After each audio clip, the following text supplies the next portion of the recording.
One night after a women's ministry gathering, Mariah sat alone in the church hallway, wrapping a scarf around her shoulders.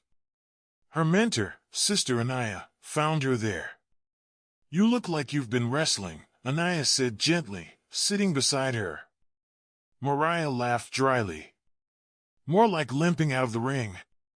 I keep asking God, where's he? Then I wonder if I missed him. Or worse, if I ruined it." Anaya nodded slowly. "The enemy doesn't attack where there's no threat. You think these delays are random? No, sweetheart. The enemy is terrified of a kingdom couple who knows their assignment." Mariah looked at her, eyes welling.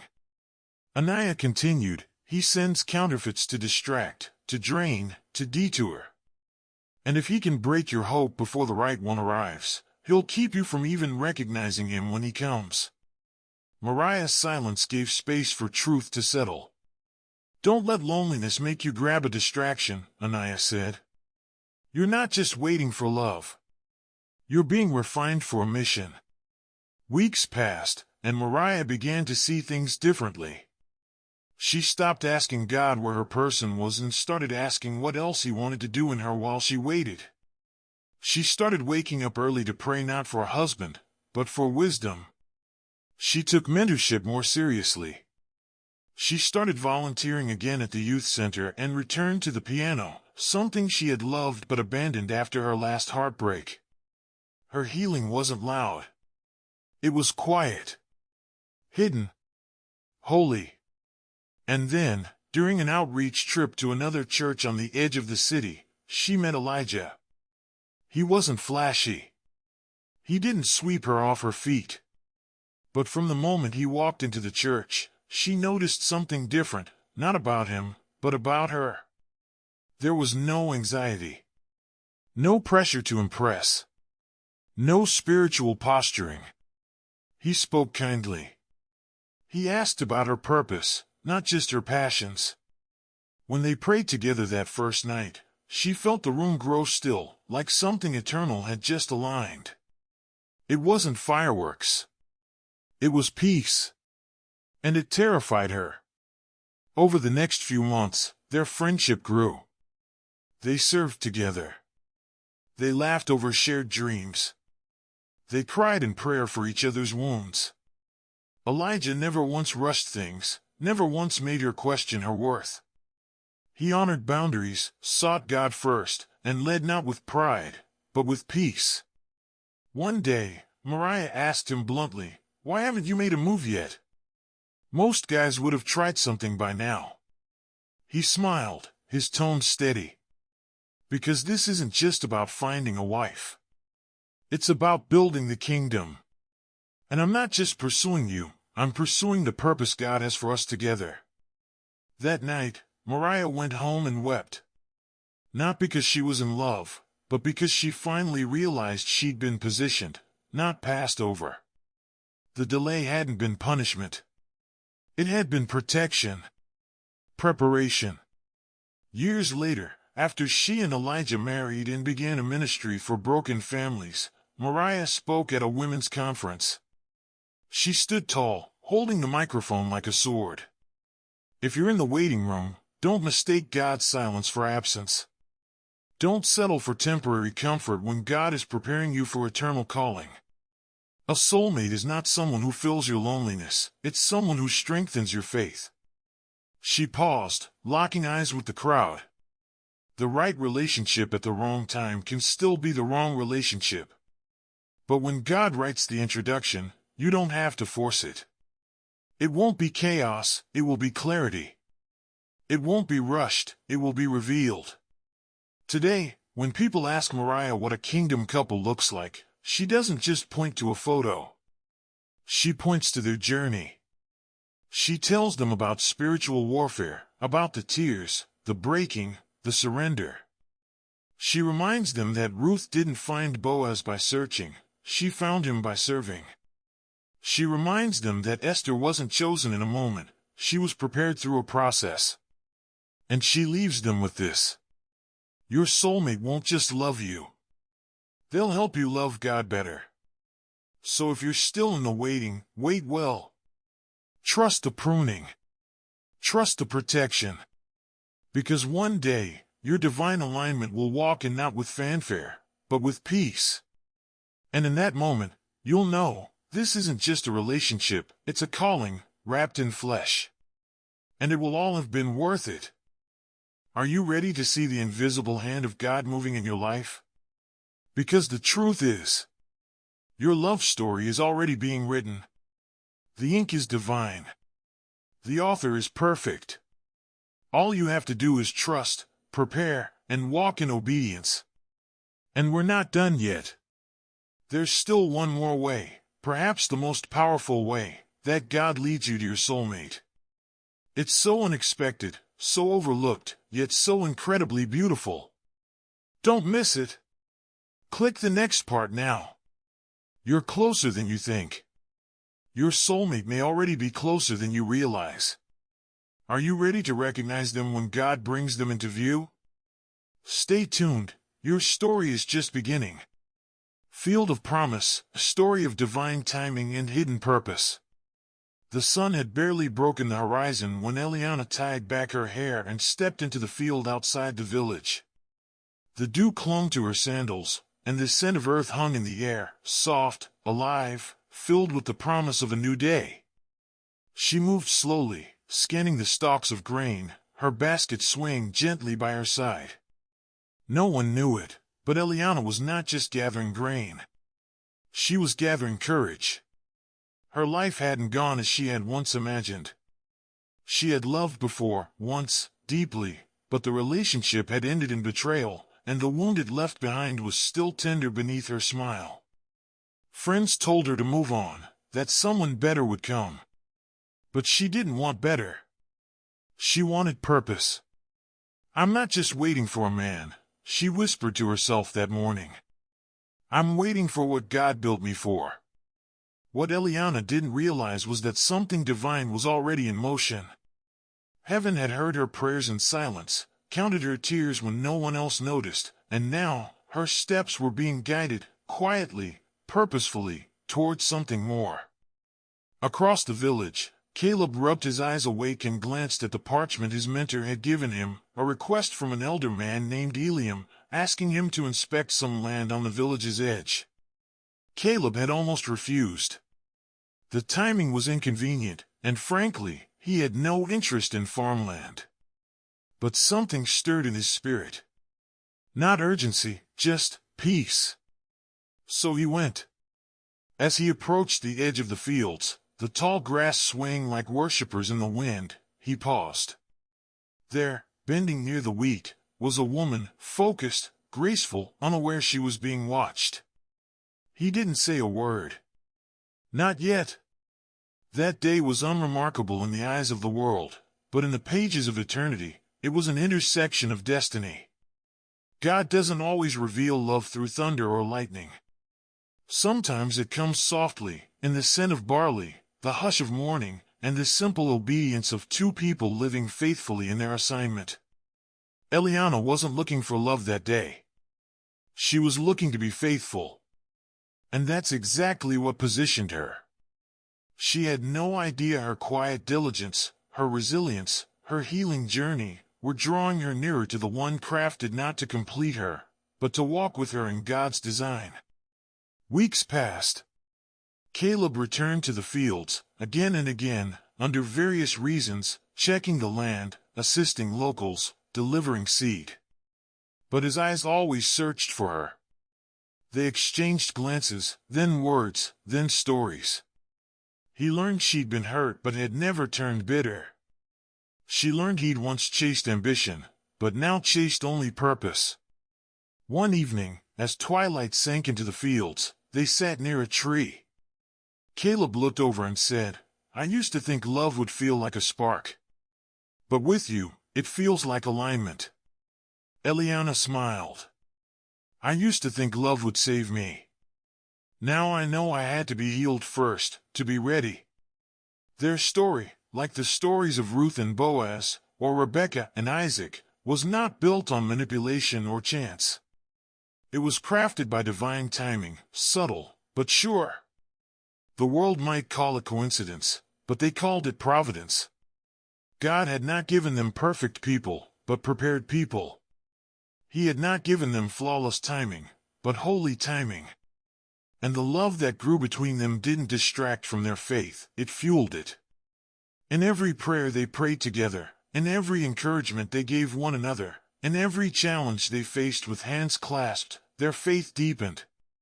Caleb did not just love her beauty, he loved the way she lit up when speaking of God's promises. Eliana did not just admire his strength, she saw the strength of his surrender. Their connection didn't pull them from God, it pulled them closer. Somewhere along the journey, they realized they weren't just lovers. They were partners in purpose. Like Priscilla and Aquila, they taught others. Like Mary and Joseph, they trusted God's strange instructions. Like Adam and Eve, before the fall, they walked with God and with one another. So many settle for what looks right, but not all that is attractive is anointed.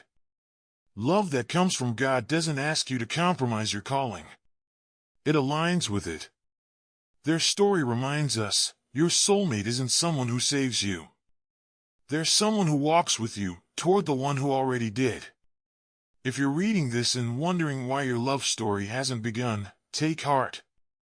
Sometimes God's best gifts are hidden in what feels like delay. But you are not being punished, you are being positioned. Don't look for love in all the loud places. Listen for it in obedience. Wait for it in the ordinary. It may not come wrapped in grand gestures, but it will come rooted in purpose. And when it does, you'll know. Not by butterflies, but by peace.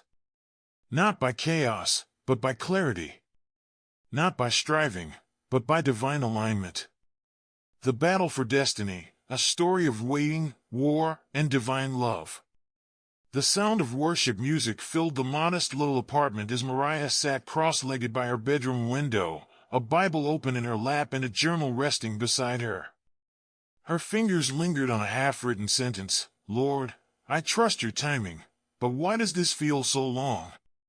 She let out a slow sigh and looked out at the sunset bleeding through the clouds, a fiery blend of gold and crimson, like heaven reminding her that beauty was still being written, even in silence.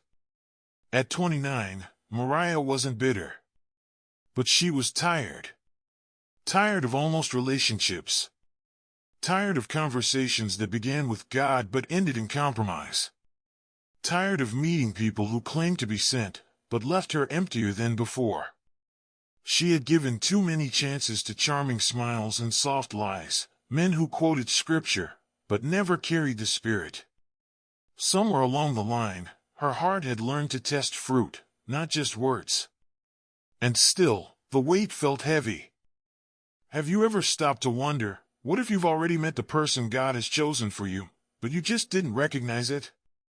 What if the introduction to your soulmate didn't come with fireworks, swelling music, or some obvious Hollywood moment?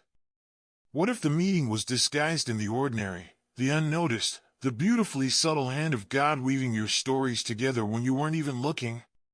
Let me tell you something powerful. God doesn't introduce you to your soulmate the way the world tells you to expect. There are no neon signs flashing "This is the one." There are no grand cinematic reveals. Instead, there are whispers of destiny, unexpected collisions, and divine alignments orchestrated by a master who is anything but random. If you're tired of wondering when, where, and how you'll meet the one, if your heart aches with waiting and your mind wrestles with doubt, then lean in, because what you're about to discover could shift everything you thought you knew. Because maybe, just maybe, your soulmate is already in motion toward you. But the real question is, are you positioned to receive them? In this journey, we're uncovering 3 biblical ways God introduces you to your soulmate without you even realizing it. Stay with me until the end, because this is not just information, it's revelation. You're about to walk away with clarity, confirmation, and the confidence to trust God's plan for your love story. First, understand this: a soulmate is not about perfection. Let's be real, no relationship, no matter how beautiful, is perfect. Forget the Instagram highlight reels, the the smiling pictures, the matching outfits, the hashtag relationship goals captions. Behind every thriving relationship is a battlefield, struggles, growing pains, moments of deep testing. But here's the difference. A relationship God ordains may be attacked, but it will not be destroyed. If a relationship crumbles at the first sign of adversity, it wasn't built on divine foundation, it was built on sand, not rock. And so, before God introduces you to your soulmate, He does something critical. 1. God prepares you before He presents them. Before God brings the person meant for you, He prepares you to be the person worthy of the gift. You see, true love is not just about companionship, it's about covenant. It's not just about emotions, it's about elevation. It's not simply about chemistry, it's about destiny. Before two lives intertwine for a God-ordained purpose, each must first be shaped individually. God will mold your heart, strengthen your spirit, and purify your desires. He is not just bringing you someone to make you feel good. He is bringing you a partner who will walk beside you into the future He designed for both of you. Think of it this way. A master gardener doesn't randomly throw seeds into the ground and pray for a miracle. First, he tends the soil, breaking hardened earth, pulling stubborn weeds, removing stones that would block the roots from growing deep. And God is no different with you. He will not plant the seed of covenant love in a heart still full of bitterness, fear, unforgiveness, or insecurity. He will tenderly till the soil of your soul, even if it means taking you through painful seasons of refinement. If you're wondering why life feels like it's filled with delay, frustration, or stretching, it's not because God has forgotten you. It's because He is preparing you for something too precious to be mishandled. How do you know you're in this preparation season? God will begin healing hidden wounds, old traumas, heartbreaks, betrayals you thought were buried. He will confront you with inner battles you didn't even know you were fighting. He will call you into deeper intimacy with Himself, so that your identity is anchored in Him, not in needing someone else to validate you. Look at Adam in the garden. Before Eve was ever presented to him, Adam had a life, a purpose, an assignment, a walk with God. Adam wasn't desperate. He wasn't empty, searching for the one to fill a void.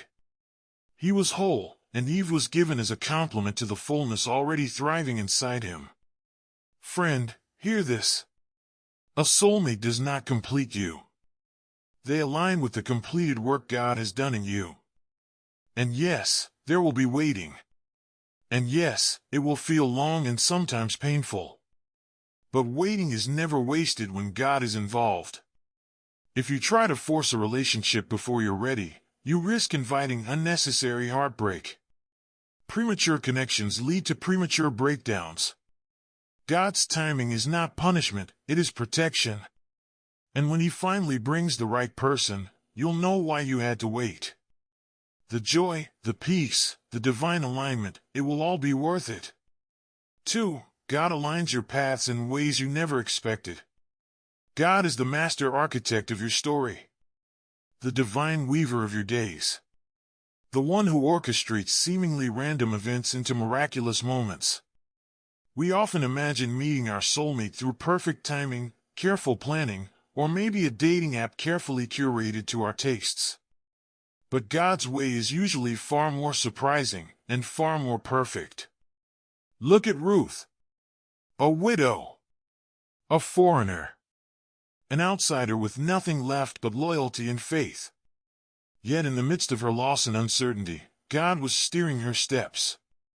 The Bible says in Ruth 2 verse 3, as it turned out, she found herself gleaning in the field of Boaz. As it turned out? No, beloved. It didn't just turn out. It was divine choreography. When Ruth obeyed in small steps, God was aligning her destiny behind the scenes. And He will do the same for you. You might think you're just attending a job interview. Just moving to a new city.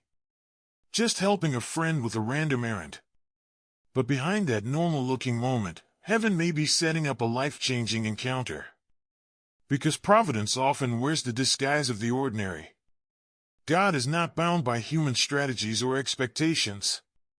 Your soulmate could come through a closed door, a career detour, an unexpected move. Sometimes your disappointments are actually divine redirections leading you straight into the arms of the person He prepared for you.